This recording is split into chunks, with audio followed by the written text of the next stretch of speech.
오늘 이 시간에는요, 그때 그 사람, 이라는 제목으로 함께 하나님의 말씀 듣겠습니다. 제가 고등학교에 수학여행을요, 일본에 갔습니다. 이 배를 타고 부산에서 정말 저렴하게 그렇게 갔다 왔었는데, 그래도 숙소가 나름 괜찮았어요. 지금도 기억하는 것이 숙소 로비에 이제 은은한 그런 주황빛이, 이건 참고 화면입니다. 한 켠에 은은한 그 조명빛을 받는 그랜드 피아노가 구석에 그렇게 놓여져 있고 꽤나 분위기가 있었습니다. 그 중에서도 이제 저는 계속 이 피아노에 시선을 이제 두게 되더라고요. 당시에만 해도 한국에서는 잘 못 보는 그런 좀 고급 일제 피아노였거든요. 야마하 거였습니다. 그 피아노를 제가 살면서 처음 본 거예요. 그래서 저건 어떤 소리가 날까 한번 쳐보고 싶기도 하고 막 이제 궁금했었는데 이게 옆에 치면 안 된다 이런 말도 없고 제가 이제 앉아가지고 한번 쳐봤습니다. 그러니까 치니까 멀리서 이제 일본인 그 직원이 막 달려와가지고 안 된다고 막 그렇게 이제 하는 거예요. 그래서 괜히 약간 망신 비슷하게 당하고 무한하게 이제 방 안으로 돌아왔던 기억이 납니다. 근데 방에 돌아와가지고 왠지 모르게 씁쓸함이 남더라고요. 정말 이 피아노인데 관리도 잘 안 됐었지만 연주도 하지 못하고 그냥 관상품으로 그냥 전시를 위해 그냥 구석에 이렇게 박혀 있는 그 피아노 모습을 보면서 참 피아노가 불쌍하다 이 생각도 많이 했던 것 같습니다. 제 목적을 하지 못하고 속은 그냥 사실 텅 비어 있는데 겉만 번지르르 한 것 같아가지고 정말 제 역할을 못하는 이 피아노에 대해서 이렇게 많은 좀 생각을 했던 것 같아요. 제가 사진을 보여드리고 싶어가지고 그때 당시 이제 호텔을 막 검색해가지고 찾았거든요. 근데 보니까 이미 버려지고 없는 것 같더라고요. 그게 벌써 10몇 년 전이니까 20년까지는 아니더라도 당연히 이제 그 피아노가 이제 버려진 것 같아요. 지금도 그래서 이제 훈토스에도 그랬지만 버려진 악기들, 기타, 피아노뿐만 아니라 이런 것들을 보면 그때 그 생각이 나요. 그리고 좀 아쉬운 마음이 듭니다. 전시용으로 되어 있는 그런 그냥 구경으로 그냥 전시용으로만 되어 있는 게 참 아쉬운데요. 우리 성도님들은 어떠십니까? 공감하실지 않으실지는 모르겠지만 이런 아쉬움이 꼭 피아노, 기타 이런 악기에만 있지는 않을 것 같아요. 겉은 화려한데 속은 텅 비어 있는 그런 아쉬움이 심지어 우리 교회에도 있을 수가 있습니다. 미국 LA에 있는 이제 크리스탈이라는 교회입니다. 유명해서 한번 들어보셨을 수도 있고 이번에 이제 보시게 되는데 옛날에 정말 유명했대요. 이렇게 생겼는데 정말 그저 건물이 막 화려합니다. 1만 개가 넘는 유리창으로 이렇게 지어졌고 안에 보니까 막 눈이 부실 정도로 진짜 화려하죠. 이게 계시록에 나오는 그런 모습인가 싶을 정도로 화려하게 이렇게 되어 있었습니다. 이 건물이 1980년에 지어졌대요. 당시에 그 정도니까 얼마나 참 대단한 거였습니까? 미국의 그런 경제 규모였으니까 가능했겠지만 80년, 90년대에 여기 또 다임 목사님이 우리나라의 이제 기독교 TV 같은 곳에 정확히 말하면 이제 라디오 같은 곳, TV 같은 곳에 설교도 하면서 정말 유명하게 한때는 정말 미국을 대표하는 그런 초대형 교회였대요. 그런데 그랬던 곳이 2010년도에요. 파산을 하게 됩니다. 교회 세습과 또 여러 재정 문제 때문에 이제 교회가 텅 비게 되고요. 2년 뒤에 이제 파산되고 나서 로마 가톨릭에서 이 건물을 성당으로 쓰기 시작을 해요. 그래서 지금은 이제 성당으로 남아 있는데 앞에 그죠? 피아노랑 비교되지 않을 정도로 참 겉은 번지르르한데 그 속이 좀 텅 비게 된, 또 변질된 그런 아쉬운 모습을 저희가 보게 됩니다. 당시에 보면은 겉은 크고 막 정말 이제 화려하죠. 방송용 음향도 장난 아니고 여기 멀리 보이는 게 이제 오르간인데요. 전 세계 최대 규모로 악기도 정말 지금으로 치자면 이제 빵빵했던 겁니다. 오는 사람을 즐겁게 해줄 수 있는 그런 프로그램도 참 많았을 텐데 그 속에 결국에는 텅 비어 있었고 말씀이 없으니까 또 참된 예배가 없으니까 그 끝이 참 허망해진 그런 모습을 보게 됩니다. 참 이 쓸쓸한 이야기로 오늘 말씀을 시작하게 돼서 저도 마음이 아픈데요. 오늘 에스라 본문에서 이스라엘 백성들도 이런 상황과 비슷하게 처해졌었습니다. 제가 주보에 표를 가져왔는데요. 에스라, 느헤미야 이거를 한 권으로 봐야 된다. 이것을 말씀드렸던 거 기억하실 겁니다. 이 전체 흐름을 저희가 이렇게 볼 수 있기 때문인데요. 이스라엘 이제 백성들이 바벨론의 포로로 잡혀갔었습니다. 그러다가 이제 너네 고향으로 가서 예배 드려. 이제 그 허락을 받아가지고 이제 고향으로 돌아와요. 한 번에 이제 다 몰려오지 않고 사람이 너무 많으니까 이제 세 번에 걸쳐서 첫 번째, 두 번째, 세 번째 이렇게 나눠서 돌아오게 됩니다. 시대도 조금씩 이렇게 이제 나뉘게 됩니다. 오늘 저희가 듣는 말씀은 에스라 7장 말씀입니다. 보면 첫 번째, 두 번째, 세 번째 중에 이제 두 번째 귀환을 한 지금 이 상황이라고 할 수 있죠. 앞에 보시면요, 두 번째 귀환 전에는 이제 첫 번째 귀환이 있었습니다. 그러니까 에스라 전에 와 있던 사람들이 있었던 거예요. 수르바벨이라는 그 유대 총독이 리더로 와가지고 성전을 다시 지어놨었습니다.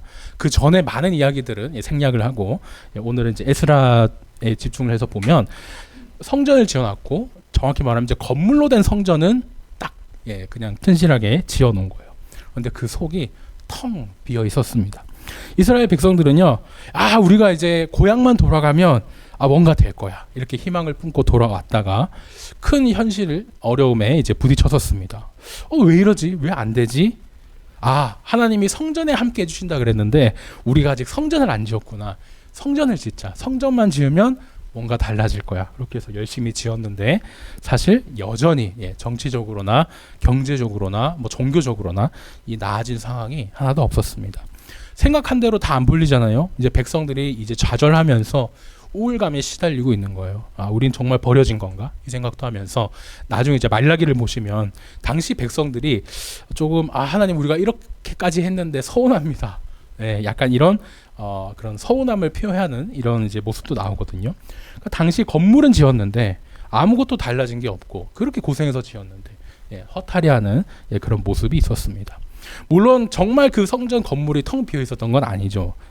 성전에 가서 아마 그 율법에서 시키던 대로 제사장도 뽑고 제사도 드리고 할 건 다 하고 있었습니다. 그런데 문제는 왜 이렇게 복을 안 주시지 하면서 좀 복 받으려고 하는 그런 것도 있었고, 오늘도 또 제사 드리러 가야 되잖아.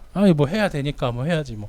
어쩌겠어. 이렇게 의무감에 겨우겨우 해내는 그런 상태에 놓여져 있었습니다. 그 가운데 예전에 또 우리가 바벨론 멀리 있을 때는 우리가 이제 고향으로 갑시다. 오케이 으쌰으쌰 하면서 함께 힘을 모아왔던 사람들이 그때는 이제 힘을 모았다가 나중에 어떻게 돼요? 고향에 돌아와서 살던 곳도 이미 뺏겨서 살 곳도 없고 먹을 것도 없으니까 이제 그때는 사이좋게 지냈던 사람들이 으쌰으쌰 힘을 합쳤던 사람들이 고향 돌아와서는 서로를 속이고 배신하면서 더 이 공동체가 무너지는 이런 처참한 상황에 있었습니다. 그러니까 건물 성전만 있는 거예요. 이 건물만 있고 그 속에 진심이 없고 함께 예배드리는 공동체도 하나가 되지를 못하는 상황이었습니다. 그렇게 어둡고 깜깜한 상황을 이제 또 설명한 것이 지금 에스라 1장에서 6장까지의 그 말씀 내용이라고 하겠습니다. 제가 많이 스토리를 요약했지만 이렇게 정리를 할 수 있겠습니다. 이렇게 이제 참담한 상황이 이렇게 설명을 해주고 이제 오늘 7장부터는 이 참담한 상황에 바로 그 사람, 오늘 설교 제목도 그때 그 사람인데 바로 이때 에스라가 탁 등장을 하게 되는 거예요. 에스라를 읽다 보면은 느끼셨을 수도 있고 많은 사람들이 신기해하는 점이 있는데 바로 책 이름이 에스라입니다. 저희는 뭐 에스라 성서원과 뭐 여러 이름으로 익숙하지만 그러니까 책 제목은 에스라인데 에스라 6장까지 보면요 에스라라는 이름이 한 번을 안 나와요. 그런데 오늘 두 번째 귀환에 해당하는 이 7장부터 그제서야 왜 안 나오지 했던 그 이름, 그리고 계속 듣고 싶고 좀 궁금해했던 그 이름이 7장에 돼가지고 탁 나오는 겁니다. 이 7장의 6절을 보면 이제 원어로 그때의 에스라가 드디어 나왔다라는 이런 이제 뉘앙스로 이런 강조가 되어 있는데요. 7장 6절을 보시면은 우리 이제 개역 개정에는 그냥 이 에스라가 바벨론에서 올라왔으니 이 에스라 하고 맙니다. 근데 새 번역이나 다른 성경을 보면은 바로 그 에스라가 돌아왔다고 이 원어의 느낌을 잘 살려서 이렇게 번역을 해놨습니다. 이 뭐 성경 번역이 잘못됐다 그게 아니고 이제 새 번역이 저희가 여러 거를 또 활용해서 이제 유익을 좀 얻을 수 있겠습니다. 그러니까 이 에스라가 누구인가? 이 7장에서 새로 이제 딱 7장에 와가지고 드디어 우리가 궁금해하고 듣고 싶었던 그 이름 에스라를 얘기하면서 설명을 쭉 해주는데요. 7장 1절부터 이제 긴 족보가 쫙 나옵니다. 1절부터 5절까지 쫙 나오는데 원래 성경에서 족보를 얘기할 때는요, 이제 아버지와 할아버지 얘기는 많이 하거든요. 그런데 이렇게 16대까지 족보가 올라가는 경우는 정말 몇 없습니다. 그런데 이렇게 16대 선까지 얘기하는 것, 요거는 분명히 또 의미가 있다는 거예요. 왜 하필 이렇게 길게 1절부터 5절까지 족보를 두고 이렇게 높이 16대까지 설명을 했을까? 우리말에는 16대 손이라고 번역을 했지만 원어로 보면은 사실 몇 대 손 이 말이 없고요. 그냥 손, 어느 윗대가 누구누구고 이 표현밖에 없습니다. 그러니까 사실 16대 그 이상으로 올라가 가지고 이 족보를 이제 설명하는 건데 쭉쭉 그렇게 이제 올라가면요. 맨 끝에 누가 나오느냐? 대제사장 아론이 나옵니다. 모세의 형 아론, 그 제사장이 이제 나오는데요.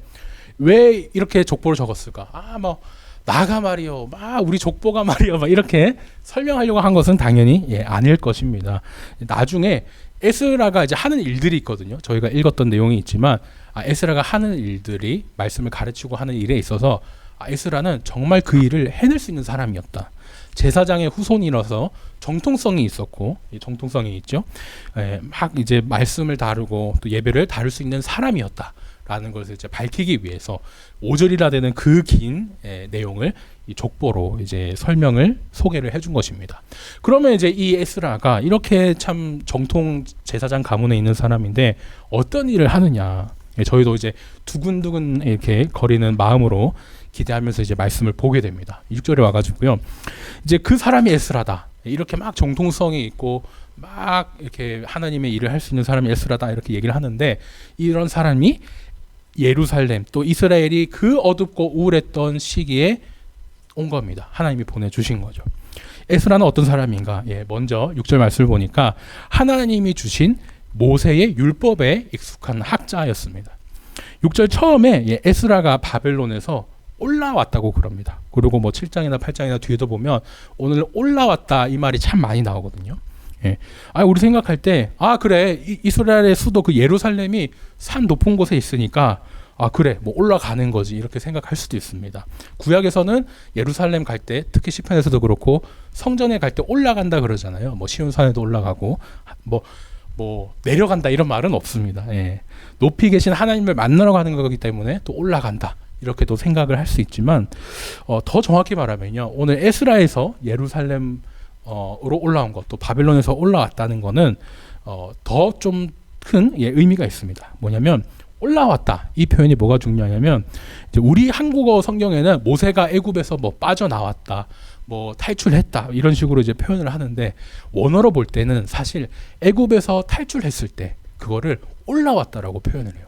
그래서 제가 굳이 좀 쉬운 영어를 가지고 왔지만 올라왔다고, out이니까 이제 빠져나왔는데 올라왔다고 이런 식으로 출애굽기에서 이렇게 이제 설명을 했는데 그러니까 이스라엘 사람들이 여호와를 들었을 때 우리를 구원해 주신 분 딱 떠오르는 것처럼 또 이 올라왔다 이 표현을 보면은 그래 애굽에서 탈출했을 때 애굽에서 빠져나왔을 때 그때를 생각을 딱 하는 겁니다. 정말 그런가? 6절 이후에 보면은 그래서 모세라는 얘기를 한 것이 그 때문이에요. 그러니까 일부러 바벨론에서 포로로 있다가 돌아온 거 그거를 가지고 출애굽을 한 것처럼 제2의 출애굽이 바벨론에서 포로로 돌아온 거라고 이렇게 이제 일부러 이제 비교를 시키고 있습니다. 포로 생활을 끝나고 이제 자유를 출애굽 때는 받았는데요. 출애굽 때는 모세가 자유를 주는 하나님을 통해 모세를 통해 하나님께서 이렇게 자유를 주셨는데 오늘 지금 에스라 때는 에스라를 통해서 이스라엘 백성들이 자유롭게 되는 거죠. 무엇으로? 진리인 말씀을 가르쳐줘 가지고 백성들을 자유롭게 하는 겁니다. 진리를 알지니 진리가 너희를 자유롭게 할지라. 그 신약의 말씀이 이미 여기 구약에서 또 이렇게 연결되는 것이죠. 그러니까 예수님 말씀으로 자유롭게 한 것처럼 에스라는 또 구약 당시의 백성에게 말씀을 가르쳐서 자유롭게 한 겁니다. 그러니까 화려한 건물이 있어요. 있으면 뭐 합니까? 거기에 막 강제로 막 해야 되니까 하고, 막 그런 기쁨 없이 괴로움으로 드려야 되니까 드려야 되는 막 그런 종교 의식에 힘들어하는 사람들에게 이제 에스라가 말씀으로 그 포로된 백성들에게 이제 참 자유를 주는 거예요. 아, 내가 왜 예배 드려야 되고 왜 말씀이 중요한가? 그것을 알면은 누가 뭐 하라고 하지 않아도 그죠? 막 스스로 예배 드리고 또 말씀 읽게 되고 찬양하게 되고 하는데 그 역할을 이제 에스라가 하게 되는 겁니다. 제사장 계열을 따라서 정통성이 있었던 바로 그 에스라다 이렇게 얘기를 합니다. 또 이제 에스라가 어떤 사람이냐? 보니까 율법에 익숙한 학자입니다. 우리말로 익숙하다라는 말은 원어로 보면은 빠르게 하다, 빠르게 뭔가를 해낸다 이 말이에요. 사실 뭐 세상에 처음부터 일을 잘하는 사람이 어디 있습니까? 뭐 이제 전문 용어로 이제 쿠사리라 그러죠. 이게 막 헤매도 보고 막 이제 안 좋은 말도 들어가고 실수도 해가면서 막 이렇게 처음에 이제 더디게 일을 합니다. 처음에는 오래 걸리고 그죠? 더디게 하던 일이 어느 순간 이제 혼자 해도 착착착 되게 빠르게 싹 되잖아요. 그것처럼 익숙하다. 정말 그 에스라가 이 말씀의 소위 전문가였고 말씀이 있어가지고 정말 하나 물으면은 바로 답이 탁탁탁탁 빠르게 이제 내뱉을 수 있는 그런 수준의 사람이었다는 겁니다. 다른 목사님들이 제가 지방에나 다른 데 갔을 때 이규봉 목사님을 향해서 대해서 성경 박사라고 그렇게 얘기하셨던 게 기억이 나거든요. 그 성경 박사라고도 저희가 이렇게 생각할 수 있겠습니다. 또 에스라는 학자라 그래요. 이 학자라는 말도 원어로 보면은 또 여러 가지 뜻이 있습니다. 원래는 글을 쓰고 읽을 수 있는 그런 서기관이라는 이제 뜻이 있는데 이게 이제 글을 아는 사람에게 일을 시킵니다. 그리고 일을 잘하면 또 이제 벼슬을 가지게 되고 하는데 당시에 이제 상황에서는 장관과도 같은 이런 높은 벼슬이라는 또 뜻을 가지고 있어요. 그래서 아니나 다를까 이 페르시아 왕이요. 이 에스라 하는 말에는 꿈뻑 죽습니다. 해달라는 거 막 다 해주고요. 지금으로 치자면은 이게 총애를 받는 그런 장관이었던 거죠. 왕이 해달라고 하면은 왕이 이제 거의 다 들어주는 그런 이제 모습도 저희가 볼 수 있습니다. 물론 에스라가 잘난 게 아니죠. 9절에 보면 하나님이 이것도 다 선한 선으로 도와주셔가지고 그렇게 된 거였습니다. 그러니까 정리하자면 에스라는 성경 말씀을 잘 아는 성경 박사였을 뿐만 아니라 또 이스라엘로 돌아오기 전에는 소위 이제 페르시아에서 한 자리 하는 그런 장관의 높은 자리까지 올라갔던 사람이었습니다. 그런 사람이 다 버리고 나는 이제 고향 가서 하나님 예배 드리겠다 다 내려놓고 고향으로 온 거예요. 약 4개월 동안 1,500km의 거리를 걸려가지고 걸어서 왔겠죠. 뭐 자동차를 탔을 수는 없으니까 그렇게 걸어서 고향에 왔습니다. 우리가 지금 생각했을 때는 뭐 그래 올 때 좀 고생 좀 했겠네 하겠지만 당시의 사막 기후라든지 이런 것을 생각해 보면 정말 만만치 않은 일이었습니다. 성전을 섬기는 뭐 제사장, 뭐 성가대, 문지기, 봉사자들 이런 사람들 총 출동해 가지고 그 먼 거리를 와요. 서울, 부산 왕복을 2번 하는 그 정말 긴 거리를 4달 만에 그렇게 오게 됩니다. 조선 시대보다 2000년 전에 이렇게 이제 왔었던 거예요.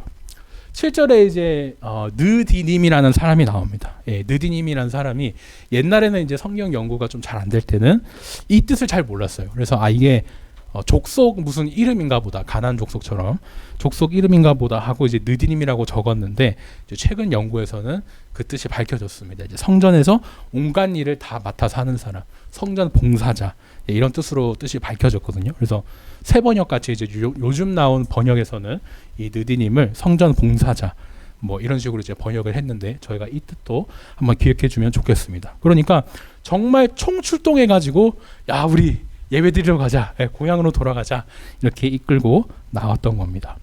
그렇게 이제 에스라가 고향에 딱 도착했어요. 도착해 가지고 보는데 야 이거 참 답답을 합니다.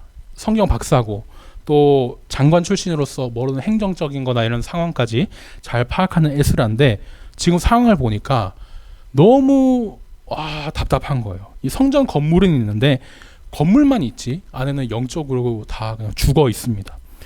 이게 저 화려한 건물에서 이렇게 뭐 예배 횟수만 채운다고 될 일이 아니구나. 제사만 막 이렇게 화려하게 드린다고 될 일이 아니구나. 뭐 조명 뭐 요즘으로 치자면 화려한 건물에 막 조명이 어떻고 음향이 빵빵하고 그죠? 막 악기를 어떻게 쓰고 그걸로 되는 게 아니구나. 말씀이 있어야겠구나. 이렇게 생각을 합니다. 그래서 에스라가 10절을 보니까 결심을 해요. 무슨 결심이냐? 결심을 세 가지 이렇게 하게 되는데 저희가 함께 읽어봤으면 좋겠습니다. 10절 시작. 에스라가 여호와의 율법을 연구하여 준행하며 율례와 규례를 이스라엘에게 가르치기로 결심하셨더라. 네, 이게 이제 에스라가 결심한 세 가지였어요. 첫 번째, 하나님 말씀을 연구하는 거죠. 그 말씀을 그 다음에 지켜서 준행, 지켜서 이제 실천하고 행하고 마지막으로 이제 가르치기로 내가 이래야겠구나 이제 결심을 한 겁니다. 우리 말에는 이제 연구라는 말이 한자말로 돼 있어가지고 또 복잡하는데요. 원어에서는 이게 더 쉬운 말로 찾았다 이 말입니다. 하나님이 이렇게 정말 말씀하셨나? 계속 말씀 보고 묵상하고 또 기도하면서 하나님 더 알고 싶어요. 하나님 뜻을 알려주세요. 말씀으로 이제 하나님을 더 찾은 겁니다. 그 다음으로 그 말씀을 알고 나서 끝 이게 아니죠. 그대로 준행하면서 살아내려고 애도 썼고 마지막에는 나만 알 거야 이게 아니고 나만 살 거야가 아니고 그것을 모든 사람에게 백성들에게 또 가르치기도 합니다. 율례가 반드시 지켜야 하는 그런 종교적인 율법이라면 규례는 우리가 이렇게 합시다 사회적으로 정한 또 규정이거든요. 말씀이 이렇게 말하니까 우리가 이렇게 살아야 합니다. 이것도 잘 가르쳐 주면서 사실 둘 다 묶어서 이제 성경 말씀을 율례와 규례가 즉 성경 말씀인데 이것을 잘 가르쳤다 생각해도 좋겠습니다. 이렇게 이제 에스라가요 속빈 강정이었던 그 뭐 나라의 껍데기만 있고 성전 그 건물만 번듯하게 있는 거기를 말씀으로 이제 채우게 됩니다. 이제 겉만 화려하고 겉만 화려하고 속은 죽고 비었던 그 고향 땅에 이제 변화가 일어나게 되거든요. 가장 큰 변화가 있다면 이제 사람들이 이제 성전 건물 이 겉으로 보이는 게 여기 중요한 게 아니구나. 말씀이 더 중요하구나. 이것을 이제 알게 됩니다. 그래서 이 기점으로 성전 중심에서 말씀 중심으로 이렇게 변화가 일어나게 돼요. 그러니까 이스라엘 백성들이 자기의 역사들을 쭉 보다 보니까 뭐 건물 지으면은 뭐 무너지고 남이 쳐들어와서 무너지고 뭐 지어놓으면은 뺏기고 너무 허망하거든요. 이 건물이 중요한 게 아니다.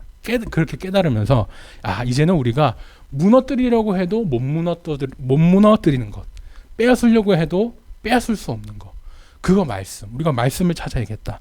이렇게 생각의 변화가 일어나게 됩니다. 그리고 나서 이제 이 변화가 나중에 이제 예수님이 하늘로 올라가시고 나서 신약에서도 일어나는데요. 로마에게 까불다가 예루살렘 성전이 무너졌을 때, 헤롯 성전이 무너졌을 때 또 제 역할을 합니다. 그 성전이 무너졌는데요. 전 같으면은 막 당황해가지고 막 있을 텐데, 물론 당황은 했지만, 생각을 하는 거예요. 그래. 우리 전에도 이런 적이 있지. 우리에게는 성전은 무너졌지만, 말씀이 있잖아.